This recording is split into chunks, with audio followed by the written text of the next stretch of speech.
The cycle continues, and Tabitha finds herself right back in Frumsville. There seems to be a deep connection between Tabitha and Victor that keeps drawing her back to the town and drawing her closer to him. That same connection also drew Tabitha to Victor's dad, so there's something there.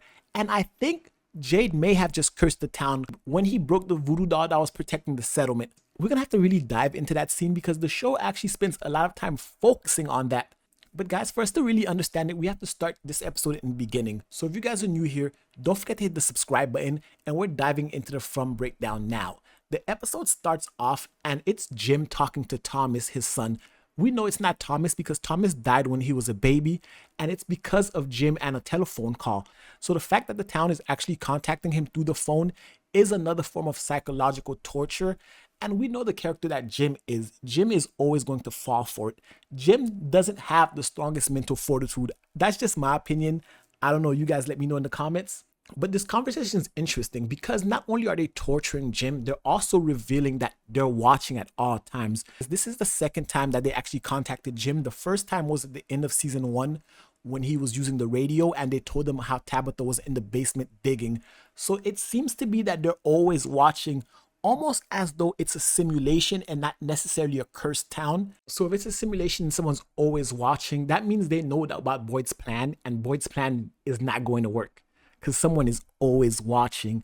That's why it's so hard to beat this town, because they're watching you at all times and these characters do not communicate with one another. Because when Jim runs into Boyd, he could have told Boyd his phone is ringing, what he's seeing, but the town folk never communicate with each other. So they have a broken lane of communication while the town is watching them at all times. That's why I think it's very hard for them to actually learn anything or break out of the town, because they're not moving as a team. But back in Camden, Tabitha spent all night in Miranda's basement trying to analyze the paintings, and she's not making much of it because it's hard. It's a bunch of paintings of visions, and Tabitha doesn't quite understand what exactly is going on. But it's here while she's talking to Victor's dad, trying to make some sense into it, she hears the bottle tree. And outside of Victor's house, we find out that there's another tree just like the bottle tree in Frumsville, the teleportation tree that Tabitha used to get into the quote-unquote real world. Victor has one outside of his house. The wind blows and the bottles start ringing. That's the same sound that Tabitha heard before she went into her tree, showing us that there's a link between this tree and the tree back in Frumsville. While this tree doesn't have an opening gateway, I think that this tree here, once Tabitha saw it, that kind of connected her back to the town. From that moment on, it was only a matter of time before she saw the tree in the road that eventually gets her to Frumstown like we saw at the end. Which is why I brought up earlier there seems to be a connection with Victor and Tabitha, because it's after Tabitha saw this tree that Victor also had his tree treasure map that he was following in Frumsville. So you kind of see how there's a connection between Tabitha and Victor, and you throw that in with the fact that Tabitha also seems to have some deeper connection with Victor's mom, and I'm starting to think that the connection is a lot deeper than we actually think it is between Victor, his mom Miranda, and Tabitha, who seems to be sharing the same memories. From there we move to Boyd and Ellis, who are discussing Boyd's plan to try to capture one, or lack thereof one, because last episode ended, Boyd says he wants to capture one of these creatures, but he doesn't have the slightest idea how he's going to do it. Donna comes in and Donna sees just how ridiculous this plan is, but I'm not so sure it's a ridiculous plan because Boyd has sound logic here. If you can stop them from getting into something, you should be able to stop them from getting out. The only problem is if we go back to the finale of the first episode where they had Boyd in the barn, Boyd and Tien Shin put a talisman on the barn door, locking them and the creatures inside, but the creatures were still able to escape, showing that if they have access to the talismans, they can actually leave. So Boyd's plan isn't as solid as he thinks it is, because if you trap them in the house and leave the talisman outside, one of the other monsters can actually remove it and let them get out. So Boyd has to be very careful how he's going to execute this, especially with the fact that I still think the town is watching everybody, so they're well aware of Boyd's plan. And he could very well be playing into their hands as they're trying to break his spirit after all. So making him think he has this false sense of security with this plan is just their way to chip away at Boyd further. And dragging Ellis into this is a surefire way for Boyd to cause his son to die, because right now, Ellis seems to be the happiest person in Frumsville. How could he not be? His wife is about to have a kid. Speaking of his wife, Fatima is still eating the rotten vegetables, but this time Tilly sees her. And Tilly doesn't freak out or tell anybody. Me personally, looking at Tilly, I'm getting weird vibes from her. Ever since I saw her with Elgin, I think Tilly is the witch that's haunting him.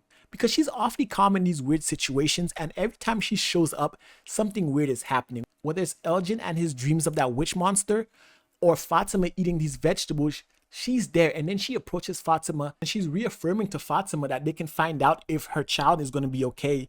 And then she pulls out the tarot cards. That's when things get kind of weird, because during this reading, you see crows flying through the window. It's a bad omen. This child that Fatima is going to have is a demon child spawn of the town. And Tilly, I feel like, is here to make sure that it happens, because all the omens are bad. Look at the rotten vegetables Fatima's eating. And look at the fact that just trying to peer into the soul of the child or see the future of the child with the tarot cards is causing wild phenomenon. And the birds not only fly into the window, the bird also flies towards Elgin. Elgin and Fatima are two characters that Tilly is now influencing. I'm getting weird vibes from her. So I think she just might be that witch creature that Elgin has been seeing. And she's actually undercover working for the town. While she's with Fatima, Kenny, Jade, Dale, Christy, and their group make it to the settlement. And they're all unnerved by the voodoo doll creatures that are there. Like I said in my last video, these voodoo doll things seem to be ancient talismans. Just like how the people in the town now have the talisman they put on their doors. It looks like back in the day, the first few settlers in Frumsville actually lived in this settlement here. And they used those dolls as a way to protect themselves from the creatures. The show does a very deliberate thing. Even after everyone walks past it, it takes a long time to zoom past the doll. It kind of focused the camera on it, telling us that we should pay attention to this because it's very important to what's going to happen. And that seems to be playing out at the exact same time that Victor shows up to Sarah's house. And he tells her that they have to build a fort because he's going to tell her story. We know, just like in the previous seasons, every time Victor has something to say, it's very relevant to the lore of the town. Victor has been here the longest out of everyone we know, and Victor has the most information. So now he's going to be sharing that information with Sarah, and he so happens to be sharing this information at the same time that Tabitha and his dad are looking for the other bottle tree. It's almost as though, like I said, there's a deeper connection between him and Tabitha, and their plot lines are moving in the same direction, pulling towards each other. So Victor's going to explain something that we don't know, and maybe he'll explain exactly what happened to his sister, because we know a lot of the information in Victor's memories are suppressed. And I think a lot of that has to do with the town. The town messes with these characters' heads. It could be suppressing Victor's memories, just like it's putting visions in Jade's head. And we can see Jade's slow descent into madness. It seems like the same patterns are repeating itself. That's why I said earlier the cycle is continuing. Because Tabitha seems to be following the same pattern that Victor's mom was following. And now Jade is following the same pattern as the previous sheriff. Remember in the picture that he showed Victor last season? Victor talked about how the guy used to be a nice guy, and then he started drawing the images and slowly started becoming mean and nasty. What if the same thing's happening to Jade? Jade is obsessed with the symbols. Jade is slowly descending into madness. And when Christy gets caught in the bear trap, Jade is the one that breaks down the voodoo effigy to help Christy. But remember how earlier the camera focused on the voodoo effigy? And now that Jade has broken it, who knows what he's unleashed? Because we know everything in the town has a cause and effect. If you change this, the town reacts this way. In the season 3 premiere, Tabitha left the town and Boyd gave a great speech, and that caused the monsters to move differently. Now that Jade has damaged this doll, Tabitha now is back in the town, and Victor's also giving us new information. We know the town's going to start moving differently, and it actually started in this episode. The very next scene we see, it's Randall and Boyd. And Randall's starting to see visions just like how they saw visions last season when they got possessed. So now the town is reacting differently. The moment after Jade done banished the voodoo effigy, I think that's very strange. And I don't think it's coincidental at all. Because once that happens, that's when the town actually shows Tabitha the bracelet and she starts to freak out. And that bracelet is the same bracelet that she saw when she first got to the town, which is the same bracelet that she made for Jim. And Victor's dad said that's the same bracelet that Miranda made for him, showing that there's an intrinsic link between Miranda and Tabitha. The fact that they're both the chosen one, the fact that they have the same favorite song, and they're going to the same bottle tree, and that bottle tree was the tree that Miranda first did acid in that created this entire portal to Frumsville in the first place. It's all happening at the same time. It's almost too coincidental, and just like that, boom, Tabitha and Victor's dad get in a car accident.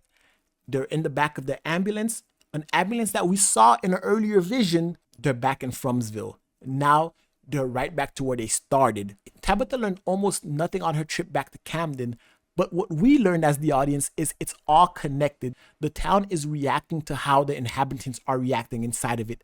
But guys, that's just my thoughts on it. I'd love to hear your thoughts about it in the comment section below. And if you like this video, give it a thumbs up, hit the subscribe button, and until next time, peace.